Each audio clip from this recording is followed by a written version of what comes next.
한 바리새인이 예수님을 식사에 초대했습니다. 바리새인이 예수님을 식사에 초대했다는 것만으로도 이것은 매우 특별한 사건이었습니다. 대부분의 바리새인들은 식사에 예수님을 초대하기는커녕 언제나 율법을 근거로 예수님을 공격하는 존재였기 때문이죠. 그런데 바리새인의 초대를 받으셨다는 이 사실보다 더 놀랍고 특별한 사건이 식사하시는 그곳에서 일어났습니다. 한 여자가 그 집에 들어와서 예수님의 발에 향유를 부은 것이죠. 37절 말씀에 의하면 이 여자는 그 동네 출신이었습니다. 그 동네에 죄를 지은 한 여자가 있어 라고 말하고 있죠. 이 말은 동네의 모든 사람들이 이 여자를 알고 있었다는 뜻이고 또 그 여자가 지은 죄 역시도 잘 알고 있었다는 의미입니다. 무슨 죄를 지었는지는 성경에 기록이 없지만 그녀는 마을 사람들 모두에게 죄인으로 낙인 찍힌 그런 여인이었습니다. 바로 그 여자가 예고도 없이 식사 자리에 나타난 것이죠. 불청객이었습니다.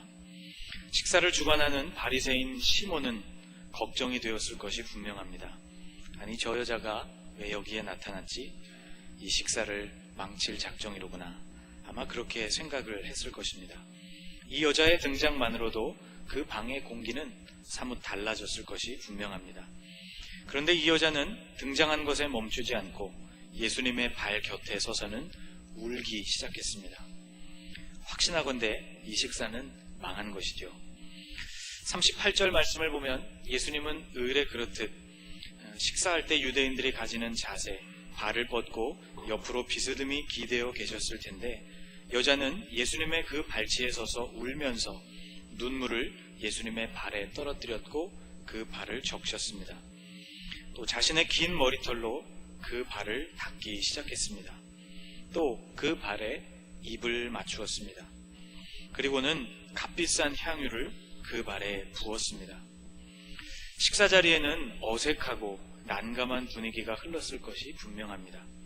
사람들이 난색을 표하고 또 어리둥절한 표정을 짓는 사이 여자의 흐느끼는 소리와 진한 향유의 냄새만이 온 집안으로 퍼져갔을 것입니다. 여러분, 식탁 옆에서 향수를 뿌렸다고 생각해 보십시오. 그것도 한두 번 뿌린 것이 아니라 아예 병째 쏟아 부었다면 분위기는 점점 이상해지고 있었고 진작에 멈추어진 그 식사는 이 강한 향유 냄새 때문에 더더욱 진행이 불가능했을 것입니다. 예수님을 초청한 바리새인 시몬의 마음에는 식사를 망친 이 여자에 대한 분노가 치밀어 올랐을 것입니다. 또 그 여자가 그냥 그렇게 들어오도록 아무도 그를 제지하지 않은 것에 대해서도 화가 났을 것입니다. 그리고 시몬은 모든 상황에 대해서 분노하면서 예수님을 보게 되었고 예수님을 보면서도 의아한 생각이 들게 됩니다. 예수를 청한 바리새인이 그것을 보고 마음에 이르되 이 사람이 만일 선지자라면 자기를 만지는 이 여자가 누구며 어떠한 자 곧 죄인인 줄을 알았으리라 하거늘. 그런데 이 사람은 선지자가 아닌가? 선지자라면 이 여자가 누구인지 잘 알았을 텐데 부정한 이 여자가 자신을 만지도록 왜 가만히 놔두는 것일까? 바리새인 시몬이 이렇게 생각하는 것을 주님은 아셨습니다. 그리고 그에게 답변하셨죠. 40절 말씀에 이렇게 기록하고 있습니다. 예수께서 대답하여 이르시되. 말로 물어본 것도 아닌데 주님은 시몬의 생각을 읽으시고는 그 질문에 대답하셨다는 뜻이죠. 이렇게 말씀하셨습니다. 시몬아, 내가 내게 이를 말이 있다 하시니 그가 이르되 선생님 말씀하소서. 아마도 예수님의 이 말씀, 시몬아, 내가 내게 이를 말이 있다는 이 말씀은 지금 서로들 속삭이고 또 수군거리며 속으로 여러 가지 생각을 하고 있는 그 당시에 적막하고 어색한 분위기를 깨뜨리는 그런 음성이었을 것이 분명합니다. 예수님께서 바리새인 시몬에게 하실 말씀이란 하나의 비유였습니다. 빚 주는 사람에게 빚진 사람이 두 명이 있었다. 한 사람은 500데나리온이나 되는 돈을 빚졌고 다른 한 사람은 50데나리온 되는 돈을 빚졌다. 1데나리온은 당시에 통용되던 로마의 은동전입니다. 노동자의 하루 품삯에 해당되는 그런 가치를 지닌 동전이었습니다. 노동자의 하루 품삯을 대략 10만 원 정도로 계산한다면 500데나리온은 5천만 원, 50데나리온은 500만 원쯤 되는 그런 돈일 것입니다. 주님은 계속 이어서 비유를 말씀해 주셨습니다. 그런데 두 사람 모두가 다 갚을 돈이 없어서 빚준 사람은 두 사람의 빚을 모두 탕감하여 주었다. 자, 그러면 이 두 사람 중에 빚준 사람에게 누가 더 고마움을 느끼겠느냐라고 물으셨습니다. 바리새인 시몬은 이렇게 대답했습니다. 많은 빚을 탕감받은 사람이 더 많이 고마워할 것 같습니다. 주님은 그 대답이 맞다고 말씀하시면서 시몬이 그 마음속으로 예수님과 그리고 그 여자를 판단하고 있었던 것을 부끄럽게 하셨습니다. 이 여자가 한 일이 보이느냐? 내가 이 집에 들어올 때 너는 발 씻을 물도 내게 주지 않았다.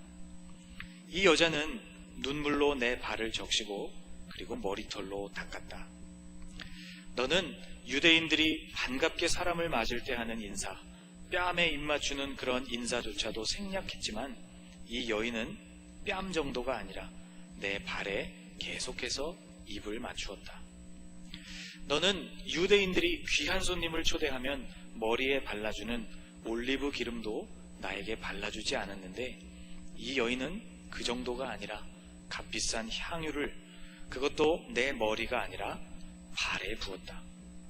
자, 이제 나에게 더욱 고마워하는 사람이 누구인지 너의 눈에 보이지 않느냐? 내가 판단하고 정죄했던 이 여인이 실은 너보다 더 많이 나를 사랑하고 경외하는 사람이다 라고 말씀해 주셨습니다. 그리고 이어서 47절에서 이렇게 말씀하십니다. 이러므로 내가 네게 말하노니 그의 많은 죄가 사하여 졌도다. 이는 그의 사랑함이 많음이라. 사함을 받은 일이 적은 자는 적게 사랑하느니라. 사함을 받은 일이 적은 자는 조금만 사랑하는 법이고 사함을 받은 일이 많은 자는 많이 사랑하게 되는 이치를 말씀해 주신 것이죠. 그런데 여러분, 사실 이 비유의 핵심은 사함을 받은 그 일의 많고 적음이 아닙니다. 그 사함을 받은 정도가 객관적으로 볼 때 크냐 혹은 작으냐의 문제가 아니라는 말입니다. 더 중요한 것은 용서를 받은 사람 그 자신이 그 받은 용서를 얼마나 큰 것으로 여기는가, 거기에 있습니다. 그래서 예수님의 이 비유에서 가장 중요한 구절은 아마도 42절 말씀이 아닌가 생각합니다. 갚을 것이 없으므로 둘 다 탕감하여 주었으니 둘 중에 누가 그를 더 사랑하겠느냐. 갚을 것이 없으므로 500만 원과 5천만 원을 수치상으로 비교할 때에는 후자가 훨씬 더 많은 양의 돈이지만 탕감을 받은 사람들의 입장에서는 그것이 어떤 금액이든지에 상관없이 그것은 갚을 길이 없는 액수였던 것이죠. 500데나리온 빚진 사람도 갚을 방법이 없었고 50데나리온 빚진 사람도 갚을 방법이 없었습니다. 바리새인 시몬이 죄인으로 알려진 그 여인을 보는 시선이 마치 500만 원 탕감받은 사람이 5천만 원 탕감받은 사람을 보는 그런 시선이었던 것이죠. 그가 깨닫지 못하고 있었던 한 가지 사실은 자신도 용서받을 수 없는 죄인이기는 마찬가지였다는 사실입니다. 예수님께서 세리와 바리새인의 기도를 비유로 말씀하신 적이 있죠. 성전에 올라간 두 사람이 각각 다른 기도를 했다고 성경에 기록되어 있습니다. 바리새인은 감사의 제목을 찾을 때에 다른 죄인들과 같이 나는 죄인이 아니라는 데에서 그 감사의 제목을 찾았습니다. 그는 자신의 죄를 인정하지 않았죠. 죄가 없거나 혹은 죄가 있어도 그것은 스스로도 얼마든지 해결할 수 있는 것이라고 생각했던 것입니다. 그러나 세리는 그렇지 못했습니다. 그는 자신의 죄의 무게를 절실히 느꼈고 하나님의 용서가 아니면 도무지 해결할 수 없는 큰 빚임을 인정했던 사람이죠. 세리는 멀리 서서 감히 눈을 들어 하늘을 쳐다보지도 못하고 다만 가슴을 치며 이르되 하나님이여 불쌍히 여기소서 나는 죄인이로소이다 하였느니라. 예수님은 이렇게 결론을 내리셨습니다. 내가 너희에게 이르노니 이에 저 바리새인이 아니고 이 사람 세리가 의롭다 하심을 받고 그의 집으로 내려갔느니라. 무릇 자기를 높이는 자는 낮아지고 자기를 낮추는 자는 높아지리라. 용서받을 죄의 무게와 탕감받아야 할 죄의 분량을 자신이 도저히 감당할 수 없는 것이라고 생각하는 사람만이 용서받을 자격이 있는 것입니다. 세리와 바리새인의 기도에 관한 이 예수님의 비유는 자신은 의롭다고 생각을 하고 다른 사람들은 멸시하는 자들을 향해서 말씀하신 그런 비유라고 누가는 기록하고 있습니다. 그러므로 여러분, 우리는 나는 덜 죄인이고 너는 더 죄인이라는 이러한 상대적인 입장에 설 것이 아니라 내 죄만 살펴보더라도 그것은 도저히 용서받을 수 없는 것이라는 절대적인 입장에서 주님 앞에 선 우리의 모습을 바라봐야 하는 것입니다. 우리가 어떤 수준의 사람이든 우리에게는 죄의 빚을 스스로 갚을 능력이 없습니다. 그것은 착하게 사는 삶으로도 혹은 윤리와 도덕을 삶의 원칙으로 삼는 그러한 삶으로도 또는 종교에 귀의하는 것으로도 불가능합니다. 우리 자신 안에는 그것을 갚고 회복할 만한 능력이 전혀 없기 때문입니다. 그것은 우리 외부에서 와야만 하는 것이죠. 우리가 갚을 수 없는 그 죄의 빚을 대신 갚아주신 분이 바로 예수 그리스도이십니다. 십자가에서 당신의 생명으로 그것을 지불해 주셨습니다. 갚을 것이 없으므로 라는 이 말씀은 우리가 무기력한 죄인임을 나타내주는 그런 말씀입니다. 여러분, 죄로부터 헤어나올 수 있는 능력 자체가 우리에게는 없는 것입니다. 구원받은 이후에도 예수 그리스도를 영접하고 하나님의 자녀가 된 이후에도 이 사실은 크게 달라지지 않습니다. 우리가 의로운 사람이라는 인정을 받았을 뿐이지 실제로 우리의 내면과 본질이 의로운 사람으로 변한 것이 아니기 때문입니다. 바울도 이 문제를 심각하게 고민했습니다. 그는 그 심각한 고민을 로마서에서 이렇게 털어놓고 있습니다. 내 속사람으로는 하나님의 법을 즐거워하되 내 지체 속에서 한 다른 법이 내 마음의 법과 싸워 내 지체 속에 있는 죄의 법으로 나를 사로잡는 것을 보는도다. 오호라, 나는 곤고한 사람이로다. 이 사망의 몸에서 누가 나를 건져내랴. 구원받았지만 죄로부터 여전히 자유하지 못한 자신의 모습이 곤고하고 매우 피곤하고 무기력한 모습이라는 그런 결론이었습니다. 다만 그런 부족함에도 불구하고 우리를 정죄하지 않으시고 그 죄의 대가를, 그 책임을 묻지 않으시는 하나님의 은혜가 있기에 감사할 뿐이라는 고백을 이어가고 있습니다. 그러므로 이제 그리스도 예수 안에 있는 자에게는 결코 정죄함이 없나니 이는 그리스도 예수 안에 있는 생명의 성령의 법이 죄와 사망의 법에서 너를 해방하였습니다. 여러분, 우리는 모두 갚을 것이 없는, 갚을 수 있는 능력이 전무한 죄인인데 예수님의 갚아주심으로 자유를 얻은 사람들입니다. 여러분, 그렇다면 이렇게 놀라운 탕감의 은혜를 받은 우리가 어떻게 반응하고 또 어떻게 살아야 하겠습니까? 우리는 시몬의 집에 들어갔던 저 여인에게서부터 배워야 합니다. 이 여인은 자신이 죄인이라는 것을 알고 인정했습니다. 그 죄의 무게가 스스로 감당할 수 없는 것이라는 사실도 알았고 인정했습니다. 그리고 그것을 해결하실 수 있는 분이 오직 주님이신 줄 믿었던 것이죠. 이런 믿음으로 주님 앞에 나왔기 때문에 주님은 그에게 죄사함을 선포해 주셨습니다. 이러므로 내가 네게 말하노니 그의 많은 죄가 사하여졌도다. 여러분, 이와 동일한 믿음, 예수님이 우리의 유일한 구원자이심을 고백하는 그런 믿음을 가지게 되실 수 있기를 축복합니다. 또 이 여인의 마음에는 처음부터 이런 생각이 있었던 것 같습니다. 내가 할 수 없는 그것, 나의 힘으로 이뤄낼 수 없는 그것을 해결해 주시는 분이 예수님이시니 나는 내가 할 수 있는 최선의 것을 주님께 드리고 싶다는 생각이었습니다. 여인은 스스로를 죄인이라고 인정했습니다. 그래서 본인이 할 수 있는 최선의 것을 예수님께 표현했던 것이죠. 그러나 바리새인 시몬은 스스로를 별로 죄인이라고 생각하지 않았습니다.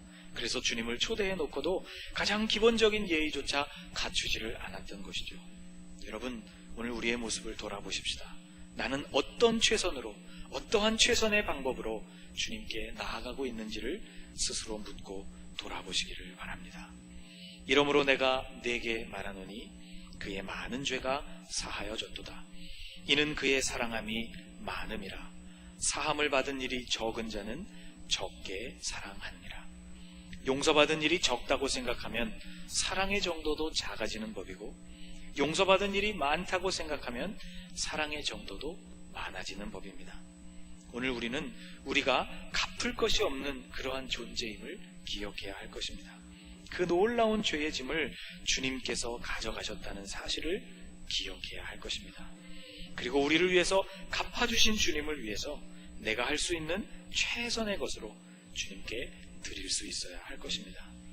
사순절과 고난주간 그리고 부활주일이 이미 지났지만 여러분의 심령 속에 언제나 이 십자가의 은혜, 갚을 길이 없는 우리를 위하여 당신의 생명을 내어주신 놀라운 은혜, 그 사랑을 기억하고 그것을 어떻게 내가 갚아나갈 수 있을까, 내가 할 수 있는 일이 무엇일까를 날마다 기억하고 주시는 마음대로 주님께 그것을 드려가시는 여러분들이 되시기를 주님의 이름으로 축복합니다.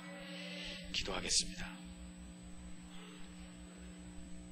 하나님, 예수 그리스도를 보내셔서 죄인인 저를 구원해 주심을 감사드립니다. 제가 지었고 지금도 여전히 짓고 있는 죄들을 바라보니 참으로 엄청나고 스스로 감당할 수 없는 것임을 발견합니다. 그 수많은 죄들의 값을 예수님께서 대신 담당하시고 십자가에서 죽어주셨으니 무어라 드릴 말씀이 없습니다. 그 은혜를 기억하는 성도가 되기를 원합니다. 제가 할 수 없는 그 일을 해주신 주님 앞에 제가 할 수 있는 최선의 것을 드리기를 원합니다. 눈물을 주님의 발에 떨구고 머리카락으로 그 발을 닦고 향유를 깨뜨려 부었던 여인과 같이 주님을 위해 제가 할 수 있는 일을 해보겠습니다. 날마다 나를 괴롭히는 죄의 무게와 또한 이미 탕감받은 그 은혜를 생각할 때마다 언제나 찬양하고 감사를 드리겠습니다. 성령님께서 도와주셔서 이 십자가 사랑, 그 은혜를 언제나 품고 살아갈 수 있도록 우리를 도와주옵소서. 예수님의 이름으로 기도하옵나이다. 아멘.